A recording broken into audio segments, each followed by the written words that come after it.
ये इलेक्शन जब हुए हैं 2 साल पहले, हम्म। तो सबको पता था किसकी गवर्नमेंट आ रही है। तो जितनी भी ब्यूरोक्रेसी थी वो सारी रीशफल हो गई, उनकी लॉबिंग शुरू हो गई। उन्हीं में से वही करैक्टर, वही चेहरे, वही अफसरान, वो पुलिस के हों, वो सिविल सर्विस के हों, वो एफआईए में हों, वो एंटी करप्शन में हों, वो जहाँ भी हों, वो अपनी अपनी जगह पे आके बैठ गए। और अगर देखा जाए तो ये वो ब्यूरोक्रेसी बन गई है जिनका एक रिकॉर्ड है। पंजाब की हिस्ट्री में ब्यूरोक्रेसी का कोई रिकॉर्ड नहीं है। टन्योर पॉलिसी के हवाले से इनका ऐसा रिकॉर्ड बन गया कि चीफ सेक्रेटरी से लेके आईजी, आईजी से लेके कमिश्नर, कमिश्नर से लेके डिप्टी कमिश्नर, डीपीओ, आरपीओ, ये तमाम जो ओहदे हैं ये प्रोलॉन्ग होते जा रहे हैं। यहाँ पे 2 साल से बैठा है, कोई 2.5 साल से बैठा है, कुछ साल से बैठा है, उनको रीशफल नहीं किया जाता। जबकि माजी में अगर वो बुज़दार का दौर देखें या परवेज़ लाई का दौर देखें तो उस अफसर को ये नहीं पता होता था, आरपीओ को, डीसी को या कमिश्नर को, इवन कि आईजी और चीफ सेक्रेटरी को नहीं पता होता था कि जी सुबह हमने ऑफिस जाना है या हमारे पोस्टिंग ऑर्डर आ जाना है। तो उस वजह से ये जो गवर्नमेंट जो है उस वो इसको रन भी कर रही है ब्यूरोक्रेसी। ब्यूरोक्रेसी ही इस गवर्नमेंट की कामयाबी के पीछे है।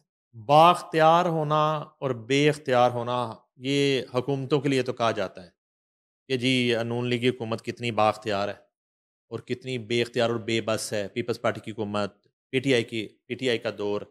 ब्यूरोक्रेसी के हवाले से भी होता है कि ब्यूरोक्रेसी बाख्तियार है या बेख्तियार है।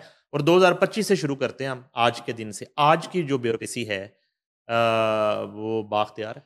ब्यूरोक्रेसी बाख्तियार है। मैं आज की बात करूं तो ब्यूरोक्रेसी बाख्तियार है वो, क्योंकि जो ब्यूरोक्रेसी का कमांडेंट है ना, उसकी कमांड है, सिविल ब्यूरोक्रेसी की कमांड चीफ सेक्रेटरी के पास है और पुलिस की ब्यूरोक्रेसी की कमांड आईजी के पास है। जब कमांडर मजबूत होगा, उसकी कमांड होगी, ग्रिप होगी, उसकी पॉलिसी होगी, वो पॉलिसी आगे गवर्नमेंट को देगा, पॉलिटिकल गवर्नमेंट को, तो वो उसी तरह नीचे फ्लो कर जाती है। डिप्टी कमिश्नर हो, असिस्टेंट कमिश्नर हो, नीचे तक वो मूव करती है, वो डोमिनेट कर जाती है। इस वक्त वो पूरे का पूरा सिस्टम डोमिनेट किया है। अगर देखा जाए तो वो सिस्टम ब्यूरोक्रेसी में चीफ सेक्रेटरी और आईजी के गिर्द ही घूम रहा है। उन्हीं के जो पिक एंड चूज कह लें या परफॉर्मेंस के हिसाब से कह लें, जो बंदे होते हैं वही लगते हैं। जिसमें अब ये नहीं देखा जा रहा कि फलां बंदा जो है वो इमरान खान के दौर में रहा, परवेज लाई के दौर में रहा या शहबाज शरीफ के दौर में रहा। जो काम करता है उनके लिए वो उसको एक्नॉलेज करते हैं और उसको पोस्टिंग भी मिलती है अच्छी। उसके हम फॉर एग्जांपल मिसाल ले लें, अभी रिसेंटली सोशल मीडिया में बड़ा चर्चा रहा है कि जी 3 मरियम होगी। एक मरियम नवाज शरीफ जो वज़ीर आला हैं, एक मरियम औरंगज़ेब जो सीनियर सूबाई वज़ीर हैं, तीसरी मरियम खान कमिश्नर लग गई। सोशल मीडिया पे बड़ी ट्रोलिंग हुई कि जी ट्रिपल मरियम आ गई, 3 औरतें 3 कहानियाँ शुरू हो जाएंगी। लेकिन अगर मरियम खान का कैरियर देखा जाए तो वो परवेज़ लाई के दौर में भी रही हैं, वो शहबाज शरीफ का जो टर्म था वजारत उज़्मा का, वजारत आला का, उसमें भी रही हैं। वो कमिश्नर भी रही हैं, वो डिप्टी कमिश्नर भी रही हैं, अभी वो मुल्तान में भी कमिश्नर रही हैं, फैसलाबाद में भी रही हैं, इधर आ गई हैं। इसी तरह से अगर हम देखें तो एक सिलवत सईद हैं जो अभी इन्वायरमेंटल की लगी हैं, तो वो भी परवेज़ लाई के दौर में भी रही हैं, शहबाज शरीफ के दौर में भी रही हैं। आजकल भी वो प्राइम पोस्टिंग पे हैं, वो भी कमिश्नर से, कमिश्नर फैसलाबाद, कमिश्नर साहिवाल से होती होती अब वो सेक्रेटरी माहौलियात लग गई हैं। तो ये एक चेन जो है चलती जाती है। पीटीआई के दौर में ब्यूरोक्रेसी जो है ना, उसके हवाले से बड़ी अजीब-ओ-गरीब एक ख़बरें और सूरत हाल का सामना रहा।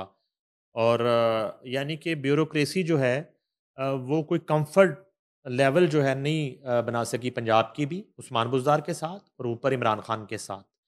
इसकी वजह क्या थी?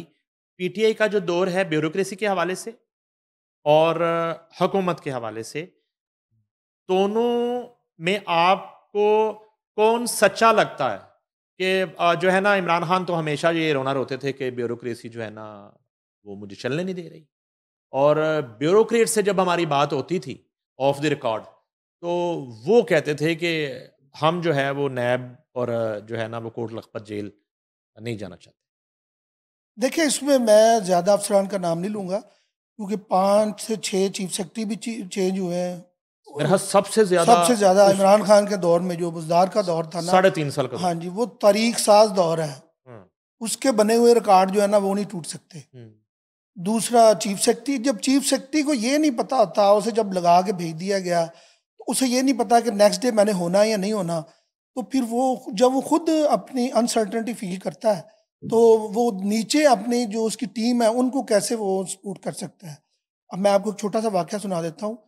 पंजाब के एक चीफ सेक्रेटरी लगे, वैसे तो बहुत सारे लगे हैं।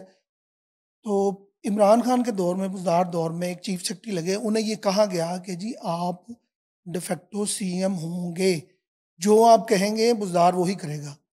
और मज़े की बात है उस चीफ सेक्रेटरी का टेन्योर सबसे कम था। फिर वो फेडरल गवर्नमेंट में चले गए, वो सेक्रेटरी इंटीरियर बने।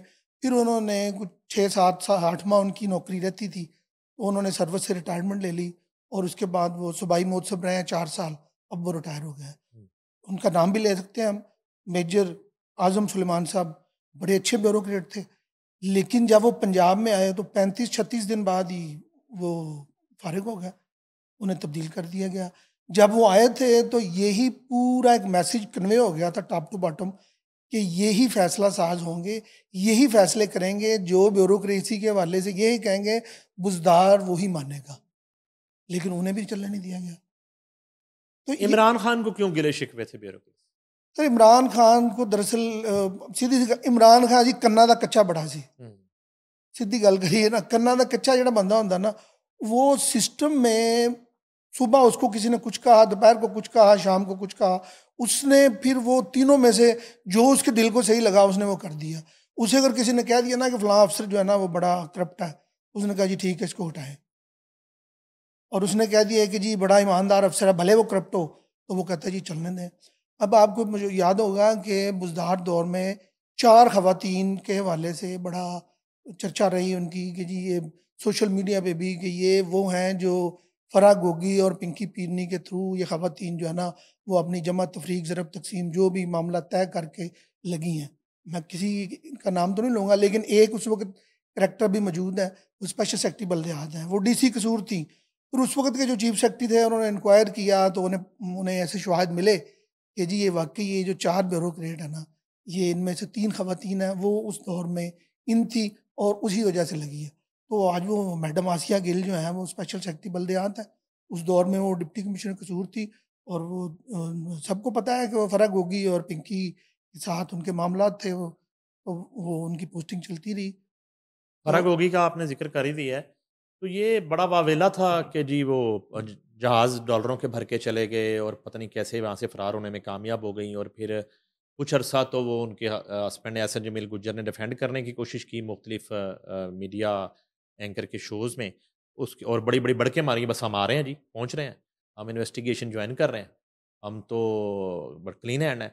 तो उसके बाद वो गायब हो गए और इधर से भी रेड वारंट जारी हो रहे थे और इंटरपोल से लाने की बातें हो रही थी, तो वो कहाँ चली गई इन्वेस्टिगेशन? को आपके है इल्म में वो केसेस जो हैं? देखिए जी, इसमें सीधी-सी बात है कि जो टॉप लेवल के बंदे हैं ना, आपने फ़राह गोगी का नाम लिया, मुन्ना सलाई भी हैं और भी बहुत से करैक्टर हैं, जो इस वक़्त बाहर बैठे हैं। उनके बारे में कहा जाता है जी रेड वारंट निकला और उनको लेके आएँगे, वो एंटी करप्शन में हो, नैब में हो, जहाँ भी हो। लेकिन इनमें से जहाँ तक मेरा नॉलेज है, टॉप लेवल का बंदा हमने तो कभी देखा नहीं, जिसको वो लेके आए हों। वो क्या आते हैं जी, वो नन्नू गुराया आ गया, कोई और इस तरह के जो छोटे-छोटे बंदे हैं, जो क्रिमिनल हैं, वो 499 आ एफ जाते वाले हैं। आ जाते हैं। बस वो आ जाते हैं जहाँ पे हो। तो ये वो कहते हैं ना पंजाबी च मੱਝਾਂ मੱਝਾਂ ਦੀਆਂ ਭੈਣਾਂ, ये उनको पहले ही बता देते हैं कि जी ये सिस्टम हो रहा है, तुसी अपना बोरिया बिस्तर चुको तो टुर जाओ, हुँ, कोई नहीं तुहानू पूछेगा। हुँ, तो वो चले जाते हैं। हुँ। टॉप लेवल के बंदे ऐसे ही जाते हैं मुल्क से बाहर, जब वो देखते हैं हमारे लिए हालात साज़गार हो गए, तो वो वापस आ जाते हैं। तो उनकी तो ये एक ट्रैवलिंग होती है, ज़रा एटमॉस्फेयर चेंज होता है, जब इधर एटमॉस्फेयर चेंज होगा वो आ जाएँगे।